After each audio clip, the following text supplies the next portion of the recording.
In October 1983, the Nottinghamshire suburb of Keyworth was rocked by the sudden disappearance of 16-year-old Colette Aram. I just knew Colette so well. She was so predictable. I knew something was wrong. And I knew that I had to phone the police. As a massive police investigation was launched, detectives became aware they were dealing with a predator intent on committing a vile and vicious attack. This crime understandably ripped Colette's family apart, and Keyworth itself has never been the same since. But this was a crime destined to taunt detectives and Colette's family for a quarter of a century. He would have seen the publicity about this case over the many years and just remained his cool, calm individual that the family thought he was. I feel like I've been punished. He was getting on with his life as far as I could see, whereas he destroyed ours. He destroyed my family, he destroyed my marriage. But Nottinghamshire police remained determined to catch Colette's killer, however long it took.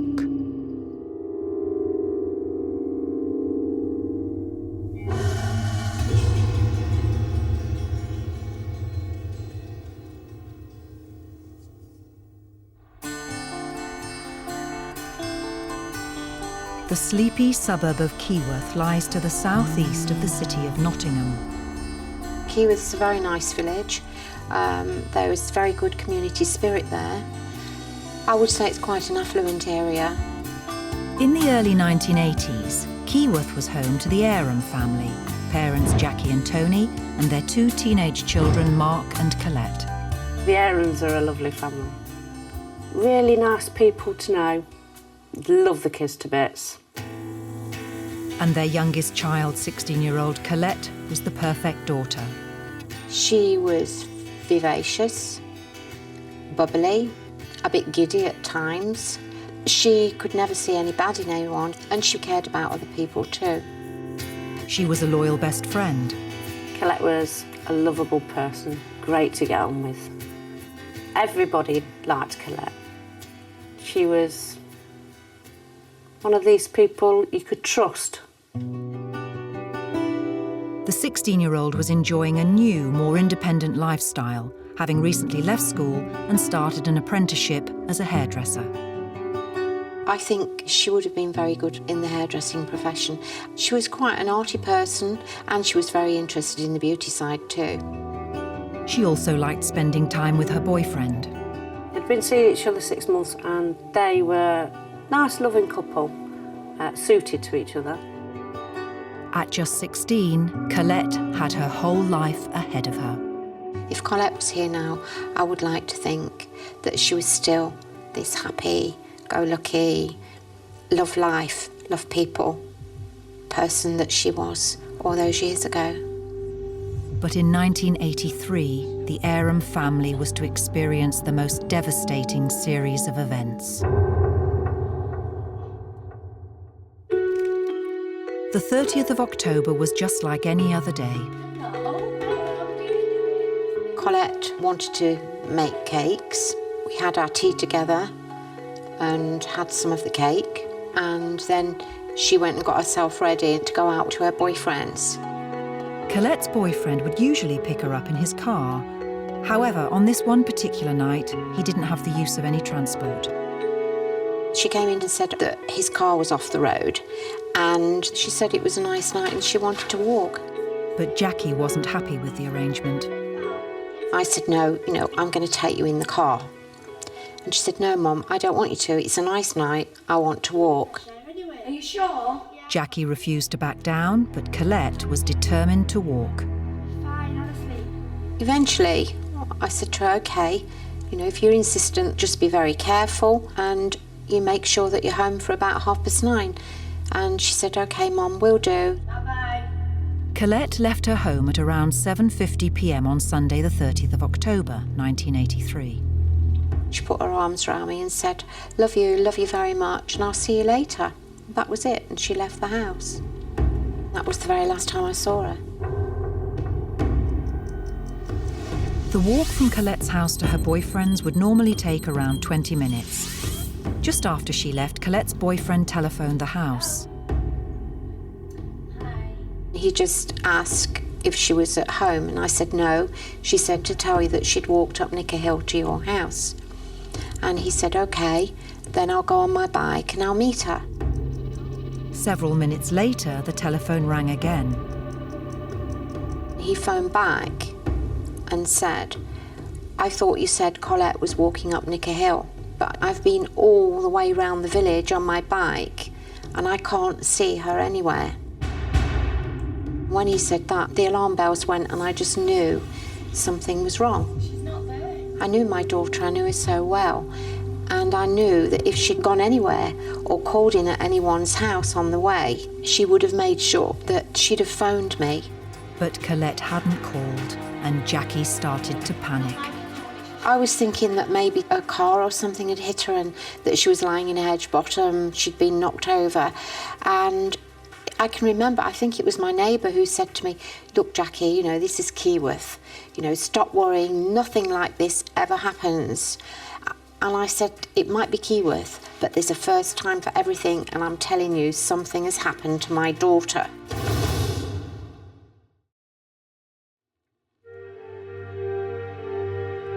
On Sunday, the 30th of October 1983, 16-year-old hairdresser Colette Aram set out on a simple journey, a 20-minute walk to her boyfriend's house. But when she failed to appear, Colette's boyfriend was instantly concerned and raised the alarm. I said to my husband, there's something wrong. Colette hasn't arrived at the boyfriend's house and he can't see her anywhere in the village. And I said, we need to phone the police. Jackie telephoned the police to report her daughter missing. Please, please. I didn't feel awkward, I didn't feel embarrassed or anything. I just said, she's missing, she hasn't arrived at where she was supposed to be. And they just said, how can you say a 16-year-old girl is missing at 8 o'clock at night? And I said, easy when it's my daughter, because she's so predictable. Well, they asked me actually, what time does she normally come home? And I said, she's never home any later than 9:30. And they said, OK, well, if she hasn't arrived home by 10:30, phone us back again. Jackie and her husband Tony were determined to find their daughter and immediately formulated a plan. I said to Tony, you know, we can't leave it that length of time. You have to go and drive round and see if you can see her. Meanwhile, Jackie started to phone anyone who might have seen her daughter. I rang my aunt and I rang my friend who lived en route, and I believe I rang a couple of her friends. It was like everything was a blur because I was in such a panic. But no one had seen or heard from Colette. Jackie then joined the search. It got to 9:30 and she still wasn't home.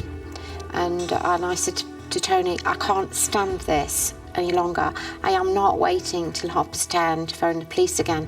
I have to phone them now. When the police arrived, Jackie led them to retrace the route Colette should have taken. The concern kicked in very, very quickly because at that time we didn't know what had happened. We didn't even know if anything had happened. There was no signs of there having been an accident or a struggle. There was nothing, no clues, nothing. It was like she'd disappeared into thin air. As they reached the early hours, the police officers were forced to suspend the search. But Jackie's night was far from over. The police said they'd come the following morning, but we never went to bed that night. We sat up all night, and periodically I'd start to panic and say, you know, what can we do to find her? So I phoned every hospital that I could imagine, and no one had had an accident reported or a girl brought in from a car accident. So I knew that something was far, far more sinister.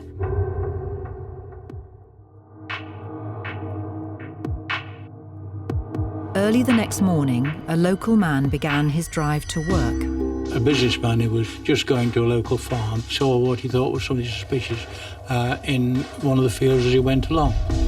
The man turned his car around and drove back down the lane to investigate. He wasn't sure what he'd seen, but he suspected he'd seen a body in the field. The man stopped his car. He saw what appeared to be a naked girl laying in the field. Quite clearly, she was dead. The businessman did not know the girl, but her name would haunt him forever. He had just discovered the lifeless body of 16-year-old hairdresser Colette Aram.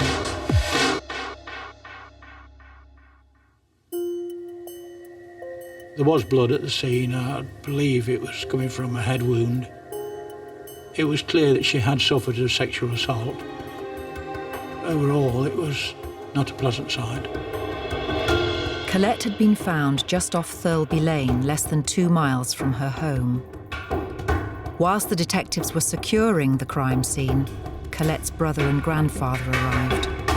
Mark and my stepfather got to Thirlby Lane as the police had actually just putting the cordon up. Instinctively, Mark jumped out of the car and raced over to the crime scene. The police tried to stop them from going into the field, but not before Mark was able to get in far enough to actually see Colette lying in the hedge bottom and to see the way she was lying there. What Mark saw has changed his life forever. It's had a big, big impact on his life. He still can't talk about Colette easily these days. Mark and his grandfather returned home, faced with the horrifying prospect of having to break the news of Colette's death to Jackie and the rest of her family. As Mark got out of the car, I saw this officer shake his head to the officer at the bottom of the drive. And I knew, as soon as I saw him do that, I knew that she was dead, that my worst fears were true. And I just remember all these screams, really loud screams, my screams. Whilst the family tried to accept the shocking news of Colette's murder, detectives set up an incident room in a nearby sports pavilion. I was a young detective at that time, and like many other detectives, I was stationed in the incident room at Keyworth, which is where all the information pertinent to that inquiry was filtered through. Within hours, the police officers made an intriguing discovery. Police officers came across a car which they believe they recognised as one that had been reported stolen the previous day. Detectives were soon able to confirm the car, a red Ford Fiesta, was the vehicle that had been reported missing. Obviously, alarm bells start to ring because we've had two strange incidents that happened. Colette being missing, stolen car found in the vicinity. We'd be failing our duty if we hadn't given a lot of thoughts to that car, even at the very early stage. The car was stolen 5 miles away from Keyworth in an area called Home Pierpont. Earlier on in that day, at about 4:30, a lady had gone to tend to her horses, and she'd parked up her red Fiesta motor car, left the keys into it, and as she'd gone away from the vehicle was stolen, and she thought it was an opportunist who drove it away. As the detectives learnt more about the theft, they became convinced the car was connected to Colette's murder. At the scene where Colette was found, there were tyre tracks in and out of the field, and there was no mud on Colette's soles of her feet that would indicate that she'd probably been attacked in the vehicle that was suspected to have been involved in this offence, and sadly deposited in the field, and the offender driven away. The detectives painstakingly examined the car for any signs of a struggle and discovered both blood and semen stains. Within hours of the media reporting Colette's murder, police officers were inundated with information from potential witnesses. Information came to the police attention that as she walked to her boyfriend's house, she saw a couple of groups of people, had brief conversations with them, As far as the people were concerned, there was no suggestion that Colette was being followed or anything, and she just seemed a normal, cheerful self. Eyewitness reports revealed that Colette was last seen on the junction of Nicker Lane and Platt Lane, walking towards Willow Brook as expected. But it was another local witness who provided the police with a chilling piece of information. The man had been working in his garden. When he heard a scream, he also heard a car skidding. He went to his gate to have a look, but he couldn't see anything. Of course, he thought nothing more about it, but passed that information as soon as he was aware there'd been the incident. This latest piece of information suggested Colette had been taken just moments after the last sighting. As the investigation progressed, Colette's family struggled to cope with the traumatic circumstances surrounding her brutal murder. You've got the initial shock of, all your worst fears have been confirmed. And then you suddenly realise, this is for real. It's not a dream. She's never going to come home. Knowing that she'd actually been raped and murdered. She was murdered for sex, if you like, for want of a better word. And I find that very, very difficult to come to terms with. And when Colette's friends heard the news, they were devastated. My friend Suzanne told me that Colette had been murdered. I didn't quite believe it at the time. And she said, Nick's got the paper. Wendy looked at the evening newspaper and couldn't believe what she read. It was there in black and white that she'd been found murdered. But I just didn't want to talk. All I did was cry. It was a total shock. As details of the vicious murder continued to spread, not one, but two crucial witnesses came forward. Two young girls who came forward, who separately had actually seen the man and been disturbed by his behaviour at that time. The first girl was just walking from house to house in Keyworth during that early evening prior to Colette being abducted, and was definitely followed by the man in the red Fiesta. She didn't speak to him, and he didn't speak to her, but his behaviour, the way he was looking at her, alarmed her, and she immediately went to a friend's house nearby to get away from him. At 7:30 p.m, the man approached the second girl, who was 14 years old. She was exercising a dog, and I actually saw him, and he stopped nearby. When she looked at him, he asked for the direction of a nearby road. The girl kept on walking, but was surprised when the same car pulled up next to her about 10 minutes later. The man got out of the car and walked towards her. The man seemed surprised by the girl's dog. Suddenly, he turned on his heels and left. Once the two girls came forward, they were interviewed at great length, and they were able to give us a good description of the man, which was vital to subsequent inquiries. By questioning the two girls in detail, the detectives were able to build a picture of what Colette's murderer looked like. The composite description was of a white male about 5'10", stocky build, with wavy hair. Without a shadow of a doubt, those two teenage girls were extremely lucky not to have been abducted and subjected to the assault that Colette was subjected to. These two new witnesses were very important, but there was more to come. Detectives were about to speak to the investigation's most important eyewitness, whose testimony was to prove vital. The landlady explained to the detectives that she'd seen this stranger in the pub with what appeared to be blood on his hands.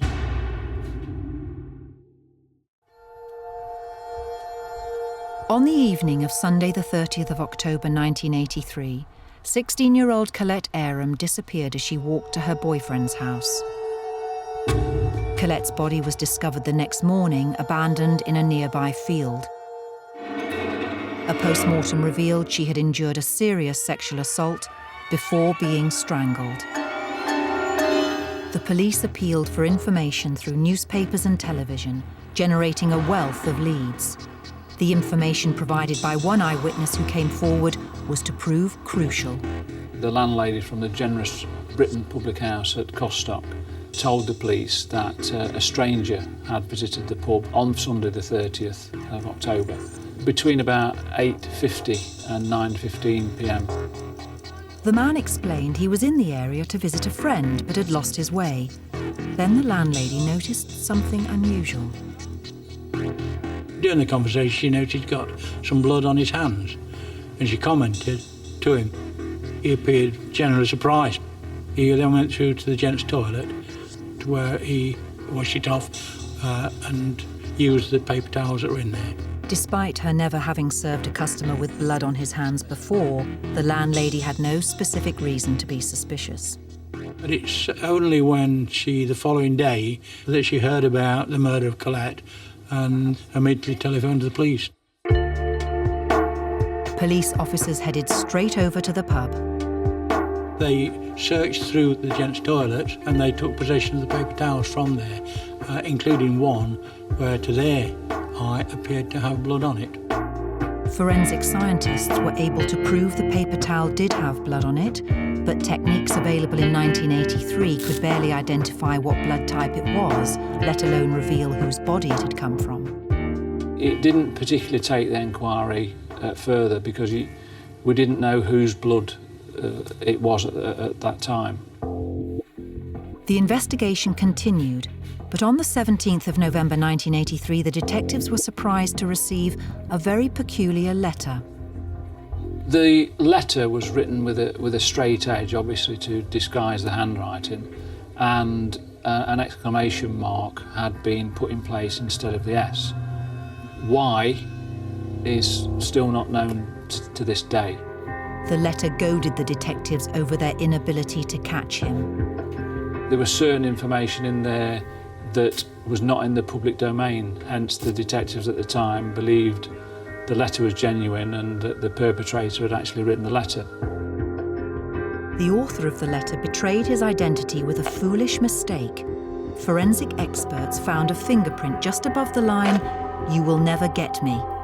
It's significant that fingerprints were left on the letter, but I think it was an accidental mark. The letter was examined and checked on the databases that existed in those days, but sadly no hits. The days turned to weeks, the weeks turned to months. Hard work was continued. We were running a full incident room and taking a lot of manpower because it was felt that it was an important case, one that we needed to throw whatever resource we got at it. But despite the evidence found in the early stages of the inquiry, detectives were unable to identify Colette Aram's killer. And as time passed, newer crimes began to demand their attention. We didn't actually close it down altogether at that time, but it was reduced after about 12 months to 18 months because we were getting nothing new on this particular inquiry to justify us carrying on. There were no more leads. They never actually knocked on the door and said, we have to shelve this, we can't continue with the investigation. I just thought that they weren't doing anything about it anymore. Colette's mother was devastated. I'm thinking, well, he's got away with this and he was out there living his life wherever he was and it wasn't bothering him and he didn't have any form of conscience really. All these things go through your mind and eventually this was one of the reasons I went to live abroad.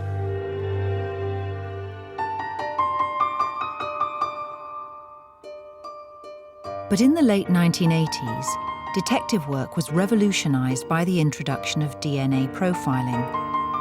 Each one of us has a unique DNA profile. The police began to use forensic science to identify perpetrators of crimes by analysing any bodily fluids, skin, or hair left at the scene of a crime. If you could prepare a DNA profile from something deposited by the offender, you could then challenge the National DNA Database and potentially identify somebody. And in 1997, Dr. Tim Clayton was given the task of using DNA analysis to identify Colette Aram's elusive killer. My remit was to try and prepare a DNA profile from anything that may relate to the offender for which we could then search against the national database. And I was fairly optimistic that we would be able to at least attempt DNA profiling. We still had some of Colette's clothing and some various other items like the car mats and various swabbings taken from the vehicle. There were also some of the post-mortem samples available as well. But there was a risk. Dr. Clayton was well aware that his investigations could have repercussions. You've got a limited amount of material available, and the question is, do you commit it to testing now and effectively consume it and destroy it, or do you leave it and think there may be future developments which will give me better tests and better opportunities? And that was the dilemma that I faced in 1997. Dr. Clayton decided to do everything he could to identify the DNA profile of the killer. It's no good having it all in the freezer if it remains undetected. I'd rather do it and fail than not advance a case. Using samples taken from the post-mortem, the scientist was able to identify Colette's DNA profile. But unfortunately, he had less success when trying to identify the profile of her killer. Most of the exhibits that we tested, a lot of recovered hairs and things, just failed to yield a profile because there was simply insufficient DNA present. Dr. Clayton hoped to have more luck with a set of sealed microscope slides containing semen samples recovered during the post-mortem. Those microscope slides had been kept, so I'd got there a little time capsule, a little sample of sperm from Colette's body, which had been sealed, and so they were obviously a target for us. The forensic scientist got to work. As it turned out, we didn't get the result we wanted. We got a partial result, not a full result. A full DNA profile features 20 markers, 10 that come directly from each parent. Dr. Clayton had found just 3. In the event, it didn't help progress the inquiry much other than provide the partial profile and maybe eliminate some persons of interest from the investigation. Even the paper towel recovered from the Generous Britain pub failed to produce any fresh clues. In 1997, the main object was to try and identify a potential offender. I'd failed in that regard, and eventually the 97 review was wound down. But the murder of Colette Aram would continue to haunt the residents of Nottingham. And Nottinghamshire police remained resolute in their determination to catch the 16-year-old's killer. When this crime happened, it rocked Nottinghamshire, and Keyworth itself has never been the same since. In 2004, the case was to get a new lease of life when Detective Superintendent Kevin Flint was appointed head of Nottinghamshire Police's homicide unit. Every person that's been involved in this investigation has wanted to bring it to a close. So I was as determined as anyone else that had worked on it to try and bring it to a successful conclusion. Believing that new advances in DNA analysis could help identify Colette's killer, Detective Superintendent Flint launched a fresh investigation into her murder. We ran the investigation as though it was a murder that had occurred today, with a dedicated inquiry team. This case was so big and there was so much information that had been gleaned. If that answer was there to be found, we'd find it. Over the next 2 years, the team painstakingly analysed every last detail of the case. There was in excess of 2,500 statements, 5,000 documents, up to nearly 700 exhibits.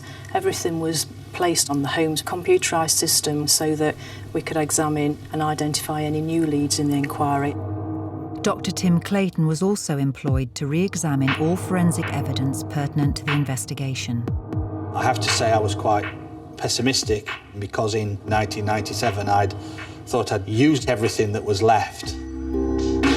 We gradually built up a picture of what exhibits were left and came up with a batting plan of what to test. Now, one of the key exhibits was the paper towel, although I was still sceptical whether it was even linked to this particular matter. Using improved DNA analysis methods developed during the 24 years since the police had first found the paper towel, the scientist was able to search for traces of blood and semen. We picked up mixtures of DNA, effectively people's DNA profiles superimposed on each other. And when I looked at these, most of these mixtures appeared to be just two people, one male, one female. Intrigued, Dr. Clayton compared the sample to the one full DNA profile he had recovered in 1997, that of Colette Aram. It matched, and here we are, potential link between Colette and a paper towel found in a pub toilet miles and miles away, and suddenly the landlady's story took on a better and higher significance because now we potentially got a positive link between Colette and this paper towel. Suddenly, Dr. Clayton realised he was finally on the brink of discovering the full DNA profile of Colette Aram's murderer. It was possible to subtract Colette's profile from these mixtures. I was able to work out his DNA profile unambiguously, exactly. In order to be sure all the evidence was pointing to the same man, the scientist ran the results against the partial profile identified back in 1997. The partial DNA profile obtained from the microscope slide in 1997 was a match against this male. 24 years after the murder, Dr. Clayton had finally identified the full DNA profile of Colette's killer. It was another significant boost and lift to the inquiry, and we knew that we were on the right lines. Dr. Clayton immediately hoped he would find the killer's DNA profile already on the national database. He ran the search. We got told almost immediately that there were no matches on the national DNA database. In the space of probably a few hours, we'd gone from being elated to being quite disappointed. I had on a piece of paper in front of me the DNA profile of Colette's killer, but it told me nothing about him. Without somebody to compare that to, it's effectively a useless piece of information. Right, people. The team were also disappointed by the news and wondered how someone who had committed such a horrendous crime could be absent from all police databases. Throughout the investigation, the consideration was that the person could be dead, and obviously that brings with it the feeling that that person's got away with it, both from a police perspective and Colette's family. So it was still important to eliminate them or identify the person if he was dead. Back in the lab, Dr. Tim Clayton was keen to utilise another form of DNA analysis known as familial searching.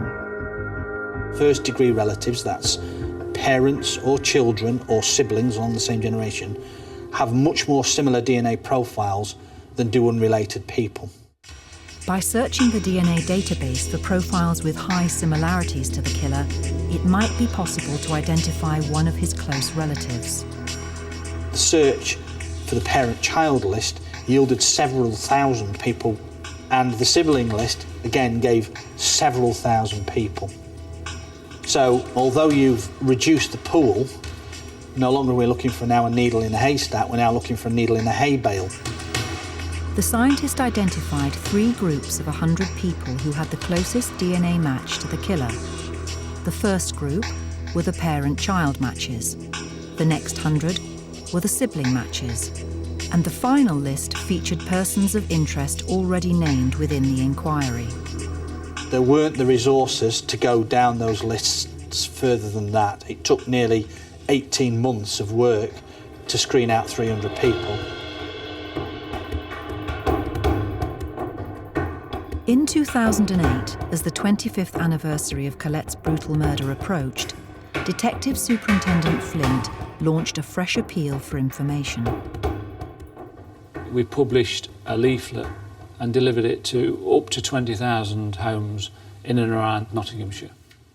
It was the first time that we'd publicised the fact we'd got a full profile, and we wanted it to be known that we were able to identify the killer. The campaign generated hundreds of new leads. There were lots of positive enquiries and lots of good information and lots of good potential persons of interest. Despite a positive response, the detectives were still unable to identify Colette's killer. We thought that the 25-year push would give us something. With the number of calls that we investigated, we were obviously very disappointed. You think, where do we go next with this? Is there any more The key line of inquiry remained with the familial DNA. However, in spring 2009, 18 months after first running a familial search of the killer's DNA, the team concluded their investigations of the 300 people identified. As it turned out, none of the people on the prioritised lists had the same profile, and effectively all the top 300 people had all been eliminated. The re-investigation into Colette's murder was starting to look as if it had hit another brick wall.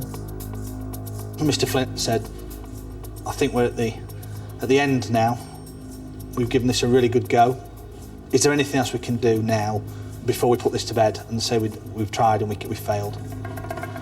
And I just came up with one idea. I just said, well, it was nearly 18 months, 2 years ago since we did the familial search. Maybe we should just redo it and just see if in the intervening period whether anybody has been added to the national database. Detective Superintendent Flint gave the go-ahead and the forensic scientist ran the search.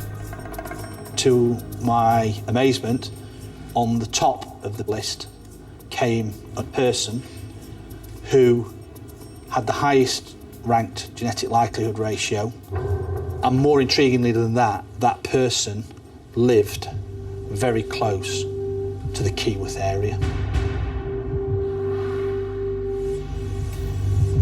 The database had identified a man who had been arrested in early 2008 for a minor offence.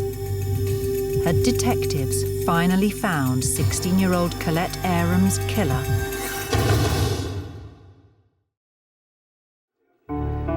"25 years after Colette Aram's blood-soaked body was found on farmland in Nottinghamshire, detectives were finally close to identifying her killer. Using familial DNA analysis, forensic scientist Tim Clayton had identified a 20-year-old man who shared a number of DNA markers identical to Colette's killer. But there was a major problem. He wasn't born until after Colette was killed. We researched that individual who was actually on the DNA database, and quite clearly that was not the offender. Was too young and was not a positive match. But the results suggested that either this man's father or possibly an uncle had raped and murdered Colette back in 1983. Those inquiries led us to be interested in 4 brothers that emanated from South Nottinghamshire. You can see the similarities. Any of those individuals could have been the offender.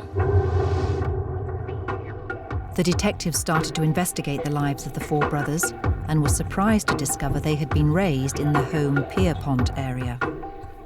We found out that the family home overlooked the site where the car was stolen from near the riding stables. The family also had connections to Keyworth. We felt we were into the right family to find the offender. Specifically, the detectives discovered that one of the men actually lived in Keyworth at the time of Colette's murder. His name was Paul Hutchinson. Hutchinson married and moved to Keyworth with his wife in 1983. It was quite surprising to find that he was a few streets away from Colette's address. There's no suggestion that he knew Colette or actually knew the family. As the detectives continued to explore the lives of all 4 brothers, they became aware of a complication. We found out that one of the siblings had died recently. So that was a blow initially to think how we're going to eliminate this person. Despite the circumstantial evidence pointing to Paul Hutchinson and the revelation that one of the brothers had passed away, the detectives couldn't rule anyone out. We couldn't rate one higher than the other, hence we took the decision that all 3 surviving brothers would be arrested, and the only way to effectively eliminate was to obtain each individual's DNA. On the morning of Monday, April the 7th, 2009, police officers carried out simultaneous raids on 3 properties in the Nottingham area and arrested 3 men on suspicion of murder. 2 out of the 3 brothers were cooperative and helpful and assisted the police. The other brother was uncooperative, and the officers felt that he was quite worried upon arrest. Each of the men was taken into custody, where DNA samples and fingerprints were collected before being sent for immediate analysis. In the interviews that followed, one of the brothers, Paul Hutchinson, continued to be evasive. One of the brothers had reserved his right to remain silent and effectively went no comment through all the interviews that were put to him. With events developing rapidly, Detective Superintendent Flint telephoned Colette's mother, Jackie. He said, "Where are you?" And I said, "I've just come in from shopping." And I said, "Why? Have you got something to tell me? Have you got some news for me?" And he said, "Well, we've got 3 brothers in custody, and we know that it's going to have to be one of them." And I just broke down. And then, of course, he said, "Well, we'll let you know more when we know more." And then he said, "I'll phone you in a couple of days." As the suspects were interrogated, the forensic team closely examined the 3 brothers' DNA and fingerprints. Eventually, they were able to tell the detectives what they'd found. One of the brothers' fingerprints was on the letter. And it was absolutely fantastic news, because there was always a question mark over whether the author of the letter was the killer, and this just confirmed it, and it was the icing on the cake.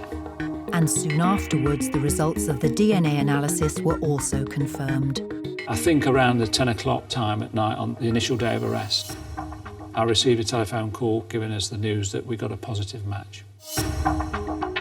It was fantastic news, and it was what we'd been waiting for all these years, and it was the moment of truth, really. We'd found our man. On Wednesday, the 9th of April 2009, 25 years after her death, the detectives were finally able to charge a suspect with the murder of Colette Aram. His name was Paul Hutchinson, and he claimed he was not guilty. I think it was the mixed emotions, really, that I felt when he was charged. Relief, disbelief, all the emotions that I felt in the beginning raised their ugly head again. As detectives started to collate evidence in preparation for the trial, it seemed that after Colette's murder, Hutchinson tried to live an almost normal life. He'd remained local, living in Keyworth, and would appear to have been a likeable person to his immediate close family and close friends. When the police team interviewed Paul Hutchinson's relatives, they were told Hutchinson's life hadn't been easy because he had fought intermittent battles with cancer. But detectives investigated all his medical records and found this was completely untrue. He lied to his family about this, and even went to the extent of removing some of his hair and disappearing for a little while, pretending to be in hospital. Even back in 1983, during door-to-door inquiries immediately following the murder, Hutchinson claimed to have been in hospital receiving treatment. His family were obviously unaware in relation to the fabrication about the cancer. This man was an inveterate liar, made a career out of telling lies, particularly with his close members of his family. Paul Hutchinson's murder trial was due to take place in spring 2010. But as the date approached, Hutchinson suddenly became cooperative. Ultimately, we received the defence statement where Paul Hutchinson blamed his dead brother for committing this atrocious offence. The tale he told was that his brother committed the offence and told him about it thereafter. But unbeknown to Hutchinson, the detectives had already acquired a sample of his late brother's blood from the hospital in which he had been treated before he died. We managed to obtain that individual's DNA, and with the cooperation of the deceased brother's family, we were able to eliminate him from the inquiry. With his accusation of his dead brother discredited, the suspect had a sudden change of heart. Thankfully, when he looked at the weight of evidence against him, he decided to change his plea to guilty and ultimately pleaded guilty to the murder of Colette. In January 2010, Paul Hutchinson was sentenced to life imprisonment for the murder of 16-year-old Colette Aram. finally Nottinghamshire Police have been able to close one of their biggest cases. The efforts of people some 25 years ago, supported by the efforts of recent times, have culminated in this man being found guilty. Had the original inquiry had the advancement of forensic technology that we had, hopefully this case would have been detected in 1983 or 1984. Despite the many years which have passed, Colette's murder continues to affect everyone involved. To this day, Paul Hutchinson has not explained why he's done what he's done, and that will be really difficult for the family to understand. I don't think we'll ever get an explanation from him. And for Colette's family, her loss overrides any sense of justice. I miss her smile.